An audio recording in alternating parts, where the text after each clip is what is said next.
Whenever you talk to somebody about inflation in Canada, Liberal supporters will say, well, it's all around the world.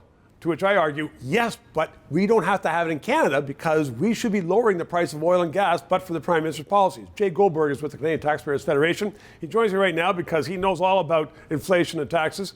And you argue with me before sometimes, so that's fine. But could we do that? Could we, if we had more oil and gas coming out of the ground, could we lower the price and therefore lower inflation? Absolutely we could. And there are parts of this country that's getting oil and gas from abroad and not even from here in Canada. A lot of the eastern portion of the country is not actually running on Alberta oil or Saskatchewan oil. So absolutely, if we were to increase production here in Canada and in North America, we could lower the price of oil, which would lower inflation and the price of gas. So then, and we also could be, if we exported it, could be a hero to Europe, which is going to be freezing in the dark. But then, what about all the people who are saying, well, you know, global warming, you're going to have more fires and brimstone and flooding then?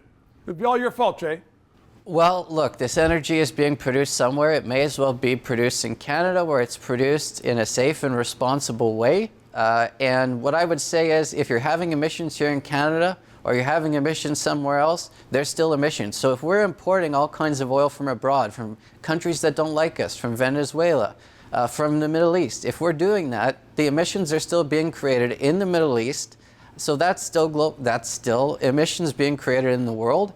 And you know, if it's here or there, that's emissions. It's still going up in the air. So I guess the argument is that, and some people say this, Canada should be a world example, should be leading the way in reducing emissions.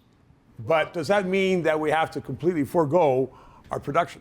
Well, it can't mean that. And what it ends up meaning is that we get goods, we get energy from abroad that is not clean at all. And we're allowing for emissions somewhere else just so we can try to say they're lower here. But in reality, we are still leading to higher emissions.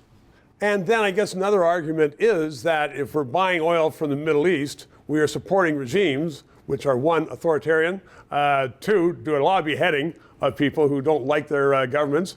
Women have no rights, or virtually no rights, and we are supporting that kind of regime with our money.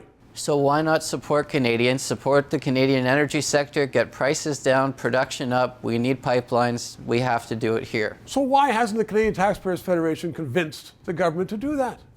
Well, I can assure you we've worked quite hard to try to convince the government that oil and gas production in Canada is a good thing for multiple reasons, and the Trudeau government should pursue that. Jay Goldberger, you're very convincing, and you're a good sport. Thanks very much. 3 minutes. If you did not know that the red ensign, formerly Canada's flag, has now been labeled by the Canadian government a symbol of hate, and they're sending that to all the students, then press subscribe and PayPal and learn more.